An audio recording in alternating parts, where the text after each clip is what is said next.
ma'urifa qadru syai'i, kata Imam Haddad rahimahullah ta'ala, nafa'anallahu bihi wa bi ulumihi wa bi ulumi masyaikhihi wa talamidatihi iddaraini amin.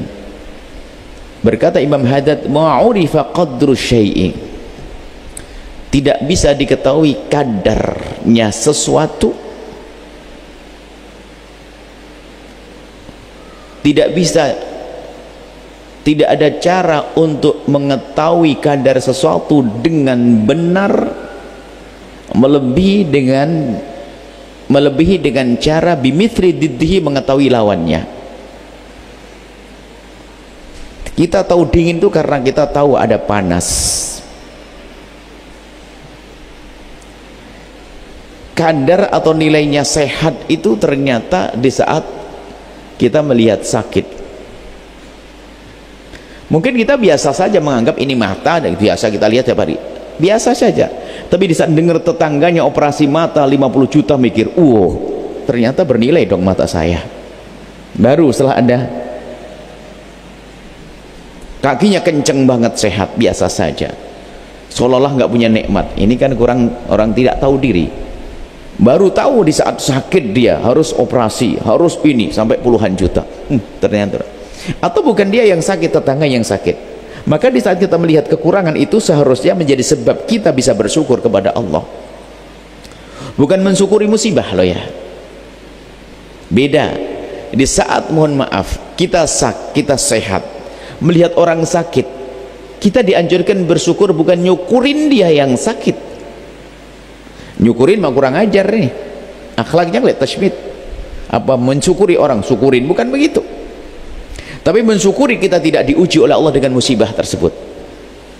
Maka makna mensyukuri ini menyadari bahwasanya saya ada nikmat saat ini, diberi Allah nikmat. Kapan aku merasakan nikmat? Di saat di sana ada orang punya musibah. Wenaknya pakai sepeda engkol itu adalah ternyata di saat melihat orang jalan,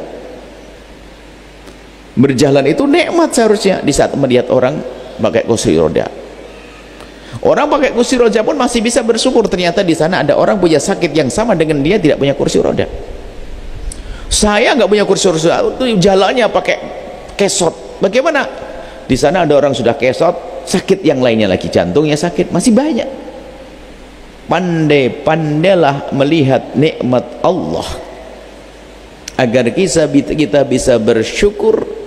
Maka di saat kita bersyukur itu artinya kita telah menyiapkan diri kita untuk mendapatkan nikmat Allah yang banyak, yang kalau sudah disebut nikmat ini banyak, ini nikmat ini luas sekali nikmat Allah. Kalau kita menyadari nikmat ini kan bukan saja yang diberikan pada kita, mohon maaf, itu sempit sekali pandangan kita. Nikmat itu kalau sudah Allah karuniakan luas ceritanya, coba. Cuman kita tuh pandangan sempit.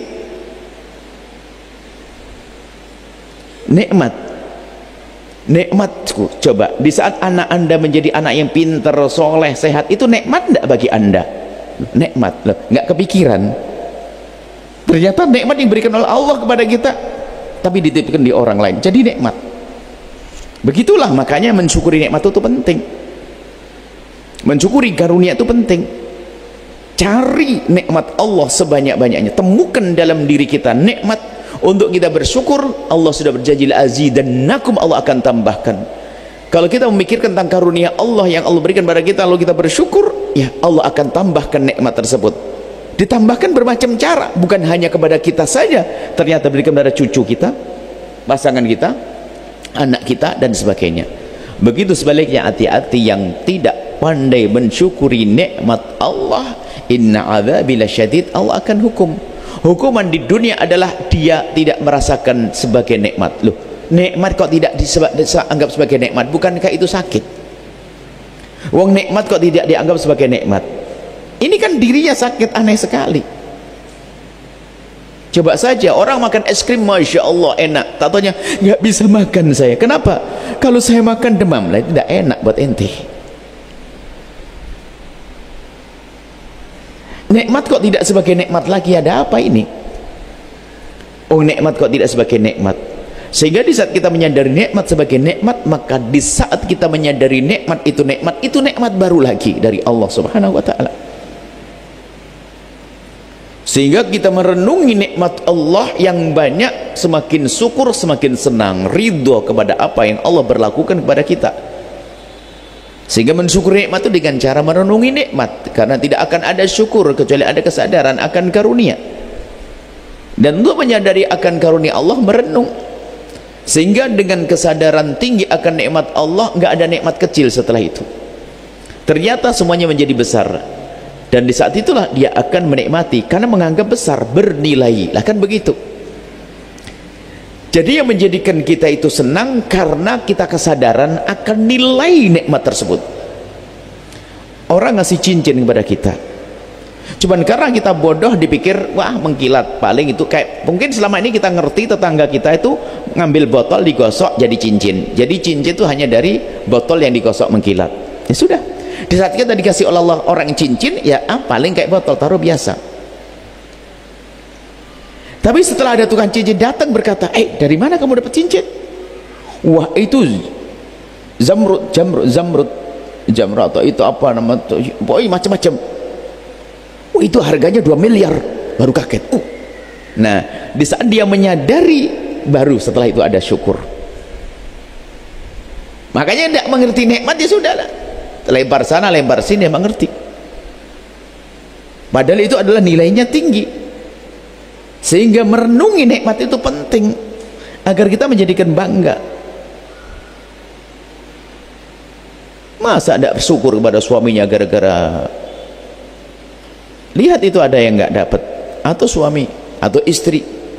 Sehingga pandainya seseorang di dalam mencermati nikmat, melihat nikmat itu sebetulnya nikmat baru lagi dari Allah Subhanahu wa ta'ala, sehingga dia mensyukuri nikmat Allah berikan kepada orang tersebut. Hanya sekedar mungkin kendaraan motor yang mungkin kalau dijual harganya cuma 2 juta, cuman dia menikmati itu, mensyukuri, dijaga setiap hari, dimandi, dicuci, masya Allah, menikmati. Dan cara melihat nikmat ini adalah bukan melihat di sana orang naik mobil, enggak begitu. Ini motor, subhanallah, bisa dipakai jalan pergi ke pasar setiap hari. Di sana ada orang nggak punya, lihat yang di bawahnya urusan dunia, agar nikmat ini menjadi gede. Ternyata cara pandang kita. Dan begitu seterusnya. Dalam hidup itu seperti itu. Sehingga dikatakan tidak ada cara mengetahui kadar nikmat kecuali kita melihat kebalikan daripada nikmat tersebut. Wala tasallal musabu, dan tidak akan menjadi bergembira. Tasalla senang, menjadi berubah senang. Al musabu, orang yang tertimpa musibah, bimithri dzikri man usiba, melebihi daripada mengingat, menyebut orang yang diuji, bimithri musibati, seperti musibahnya. Sehingga kalau ada musibah ditimpakan kepada seseorang, maka tentu keimanan itu yang menjadikan dia kuat. Tapi jangan bicara tentang keimanan dulu. Upaya-upaya kita menjadi kuat dengan musibah lalu tidak merasa terpuruk apa? Ya, kita melihat ada orang yang diuji oleh Allah dengan ujian lebih besar dari kita. Subhanallah, suatu ketika di saat Allah menguji kami dengan ujian yang katanya harus, mohon maaf, sudah berlalu, kita tidak akan cerita tentang yang lalu, semuanya nikmat. Karena kita berpikir mau ngapain, tiba-tiba ada satu orang yang herannya, subhanallah, kadang-kadang merenung, ini orang bukan orang beriman. Waktu di negeri tersebut orang non muslim, cuman dia pernah kerja di kedutaan yang ada di Indonesia, jadi apa begitu, menemui anak kita yang menikah kami, oh dari Indonesia, iya, langsung naik ke kamar kita, naik ke kamar dengan cerita, wah nggak apa-apa, saya tuh 5 kali operasi, cerita dengan bahasa 5 kali operasi. Saya ingat dengan anak-anak yang menemani kami cerita, wah duduk di atas kursi semangat, seneng sama orang Indonesia dia. Betul, kami di Singapura waktu itu seneng dengan orang Indonesia. Udah, ini operasi, ini bekas ada operasi jantung, ini bekas jahitannya sepanjang ini. Allah kirim. Kemarin kenapa kita kok ketakutan banget? Ini ada orang semangat hidupnya tinggi, padahal dia tidak kenal Allah. Tidak kenal Allah. Memang harus merenung. Kejadian lagi saya merenung, naik pesawat, pas ada kejadian pesawat jatuh waktu itu. Pertama kali setelah kejadian pesawat kan ketakutan, kita naik pesawat dari Kertajati. Sudah begitu kok perasaan suara pesawat kok aneh-aneh, ada ketak-ketak, kemudian ini. Ya Allah, astagfirullah, deg-degan. Sama yang mendampingi kami itu biarpun keker badannya, pucat juga dia. Akhirnya diperlihatkan oleh Allah seorang pramugari lewat senyum. Gimana kita Ustadz kalah iman dengan pramugari ini? Gimana nih pramugari ya, tenang saja. Loh kok saya gelisah? Enggak. Biarpun ada bisikan di hati, takut naik pesawat, ajib. Ini pramugari lewat mondar-mandir dengan kata, wah, ternyata kelemahan kita ini kelemahan kurang pandai merenung. Setelah mikir ini, nah, tuh lihat pramugari senyum, kenapa ente pucat? Dan pramugari kan naik pesawat sama dengan kita, bahkan dia jalan ke sana kemari, dia juga dengar berita kemarin. Begitulah. Jadi pandai-pandailah Anda itu melihat karunia. Dan di saat ditimpakan, semoga bukan Anda, di saat seseorang tertimpa musibah, cerdaslah dia bahwa di sana ada orang tertimpa musibah yang lebih dari yang ditimpakan kepada orang tersebut. Artinya lebih, dan ternyata lebih kuat dia. Bahkan dalam kisah serupa, dan ternyata banyak, termasuk waktu kita ada seorang perempuan juga cerita tentang dia dioperasi lehernya juga, yang kebetulan dia adalah orang yang sering berderma di Indonesia. Seorang perempuan, ternyata saya itu nggak bisa noleh full karena saya dioperasi. Punya kejadian serupa dengan Buya waktu itu. Mohon maaf, kami tidak apa-apa, kita sehat. Ini cerita ini sehat nih, tidak ada apa-apa kita karena beritahu bersama. Dan alhamdulillah dengan begitu yakin ternyata kita tidak harus melakukan apa-apa, hanya sedikit pengobatan selesai. Ternyata Allah selesai. Nah, artinya apa? Kita ini menghadirkan renungan. Kalau ketimpa musibah jangan terpuruk seolah Anda yang paling terpuruk, Anda ini. Seorang nabi pun dihibur oleh Allah. Seorang nabi, di saat nabi mendapatkan gangguan, Allah beritakan, kamu bukan nabi pertama yang mendapatkan ujian seperti wahai Muhammad. Di sana ada nabi-nabi terdahulu. Maka disebutkan oleh Allah dalam Al-Quran kisah bagaimana Nabi Musa, bagaimana Nabi Ibrahim dimusuhi, bagaimana Nabi ini. Terus itu adalah penghibur, dan cara menghibur diri itu sudah ada di dalam Al-Quran. Maka jangan fokus kepada musibah kita seolah-olah paling terpuruk, tersiksa. Itu akan merusak, akan menghadirkan penyakit baru lagi, mentalnya nggak sehat sehingga menjadi orang yang ketakutan segala macam. Yakini bahwa di sana ada orang yang telah ditimpa musibah lebih gede dari yang ditimpakan kepada kita. Subhanallah. Kemudian setelah itu merenunglah tentang sebuah musibah. Musibah bagi seorang yang beriman lah, ini lebih dalam lagi tentunya. Kalau Allah menimpakan musibah kepada seorang hamba, itu karena Allah mencintainya, Allah ingin mengangkat derajatnya, karena Allah ingin mengampuninya. Sehingga Nabi pernah menyebutkan ajaban li amril mu'mini fa inna amrahu kulluhu khair. Sungguh mengherankan urusan orang yang beriman, semua urusannya itu baik-baik saja. Orang beriman, in asobathu sarra, jika dia mendapatkan satu karunia, syakar, kemudian bersyukur, baik, kana khairan lahu, maka itu baik baginya. Kebalikan, wa in asobathu dharra, kalau mendapatkan musibah, sabar, dia bersabar, kana khairan lahu, maka itu baik baginya. Karena kesabaran yang dihadirkan seorang hamba yang diuji itu mengalahkan ibadahnya orang yang sehat berlipat-lipat. Bahkan disebutkan kalau orang ibadah sholat kan sampai 10 kali sampai 700 kali lipat gandakan. Tapi kalau orang dengan kesabarannya akan ditanya, akan diberikan pahala oleh Allah dengan pahala yang tidak ada batasnya. Kamu minta berapa? Kemudian musibah yang Allah timpakan pada orang beriman ini tanda kalau Allah cinta kepada dia. Kalau kita faham orang beriman, karena antara tiga. Pertama adalah karena Allah ingin menghapus dosanya.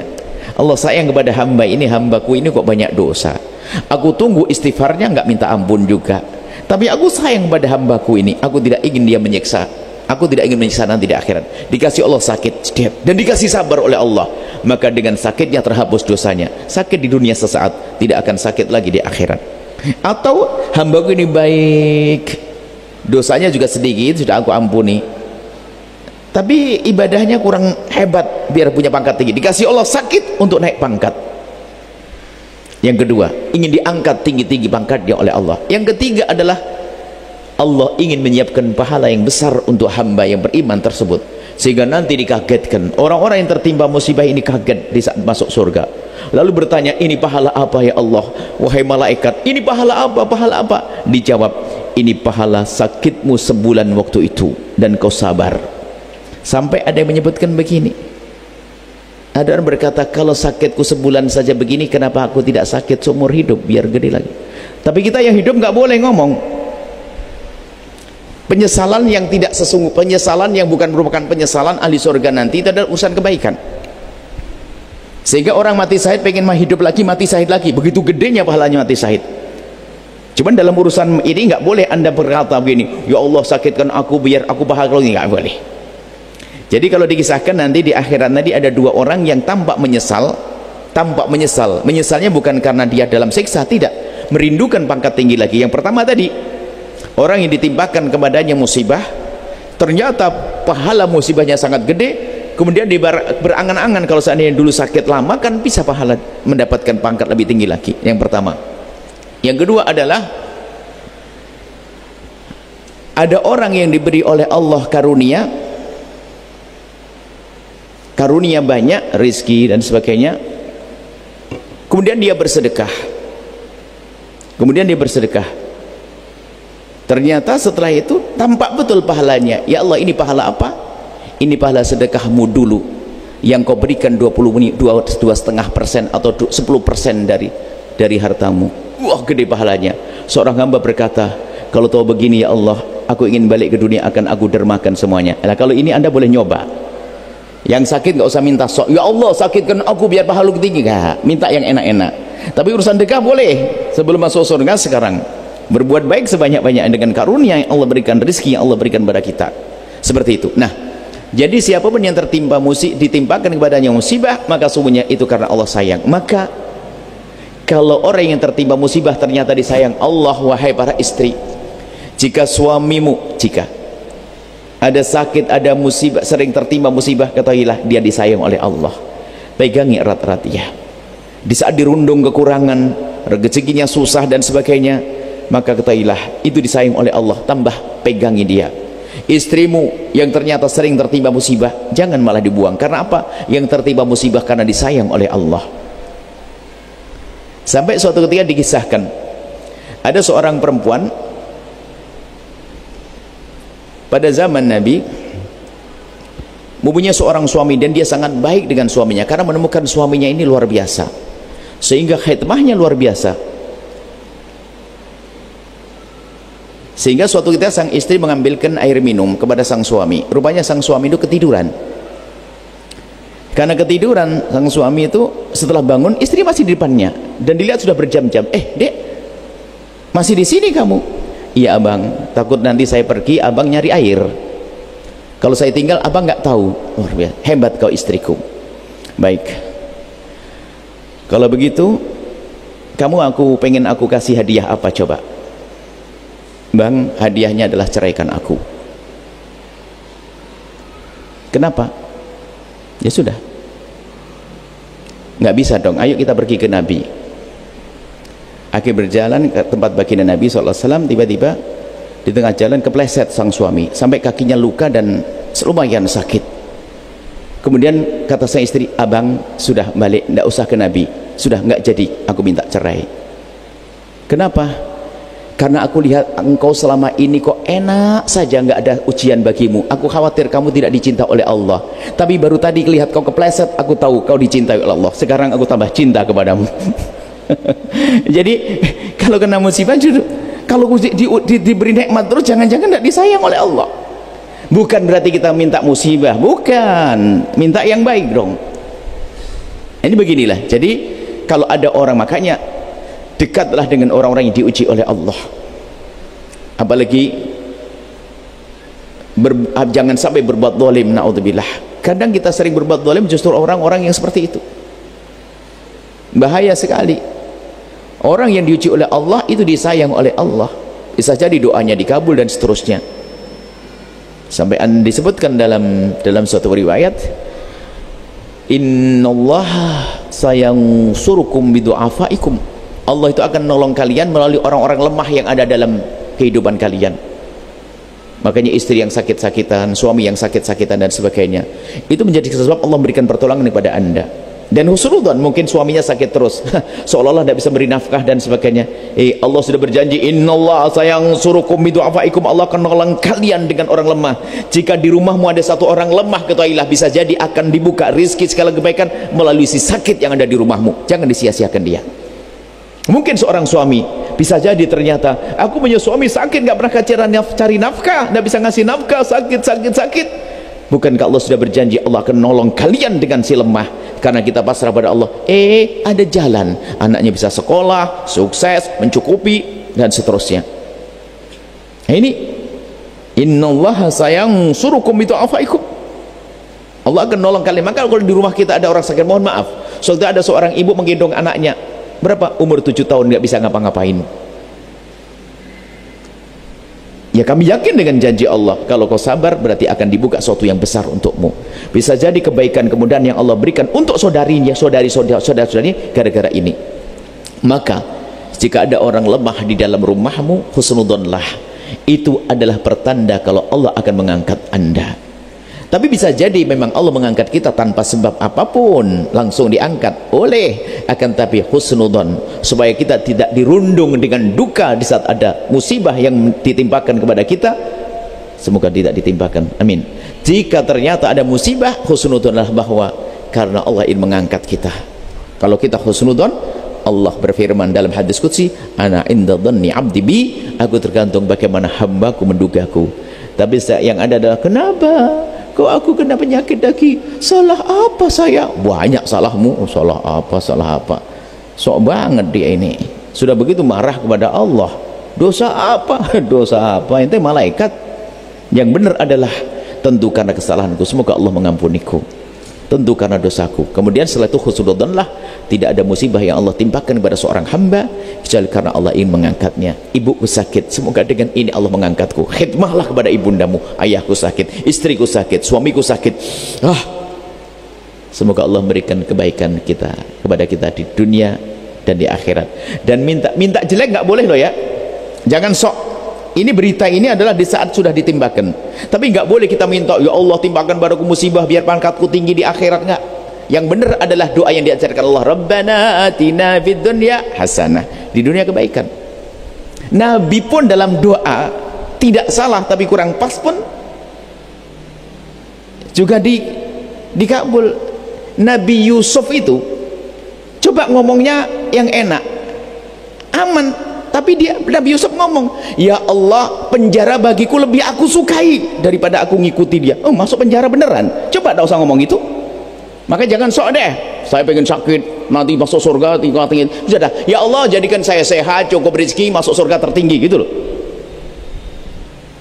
Cuman biasanya ada orang putus saya, ya Allah sampai umur begini saya belum mendapatkan suami, berikan jelek pun gak apa-apa ya Allah. Nggak boleh ngomong gitu. Ini kan, ya Allah, ada orang dikasih Allah anak, dikasih Allah harta banyak, gara-gara nggak punya anak ngomong, ya Allah kau beri hartaku, aku banyak ada harta tidak punya anak, ya Allah daripada punya harta banyak nggak punya anak, mending ya Allah punya anak nggak punya harta. Dimiskinkan betul, nyungsep dia. Kenapa tidak ngomong yang indah? Ya Allah, kau beri kepadaku kekayaan yang melimpah, Engkau maha kuasa ya Allah, seperti kau mudahkan untuk mendapatkan rizki, mudahkan mendapatkan anak, gitu. Jangan ngomong itu, marah pada Allah. Ya Allah rizki banyak gak punya anak, mending punya anak gak punya rizki. Ini marah itu sebenarnya. Ada model-model orang tuh doa itu doanya marah. Ya Allah sampai umur begini tidak bisa, ya penting perempuan gak apa-apa, yang penting saya nikah dengan perempuan, pokoknya perempuan. Oh jangan, yang soleha dong, milih. Itu marah pada Allah itu. Dikasih beneran ya begitu pusing. Sudah macam kurang ajar, suka ngambil duit, mukul, ya cimaki, dapat perempuan juga istri. Karena doanya orang marah. Maka dengan Allah, yakini Allah Tuhanmu itu Rahim, penuh kasih. Kalau ngomong yang baik, jangan biasa ngomong yang jelek. Di saat diuji oleh Allah pun katakan kalimat yang baik. Ya Allah, kau timpakan kepada kami musibah. Dulu banyak orang yang kau timpakan kepada mereka musibah, dan kau angkatlah ya Allah. Ya, yang memberi penyakit adalah engkau, yang angkat hanya engkau ya Allah. Angkat. Husnudzan terus, wahai saudara-saudariku yang ada di rumah sakit, husnudzan bahwasanya sakit yang Allah timpakan kepadamu karena Allah ingin mengangkat derajatmu, memuliakan keluargamu, anak-anakmu. Yakini ini enggak cuma-cuma, Allah Maha Kasih. Allah enggak perlu dengan harta kita, Allah enggak perlu dengan kesehatan kita, Allah enggak perlu dengan tenaga kita. Allah kalau ingin mengangkat hambanya dengan bermacam-macam cara. Dan husnudzanlah di saat Allah mudahkan anda sedekah, kalau Allah ingin mengangkat anda. Di saat Allah mudahkan anda berbagi, menolong orang, Allah ingin mengangkat anda dengan menolong anda. Dan termasuk di saat ada yang diuji dengan sakit, yakini bahwa karena Allah ingin mengangkat derajat anda dengan itu semuanya. Sehingga dengan Allah oke terus, dengan Allah enak terus, syukur terus. Wallahu a'lam bissawab.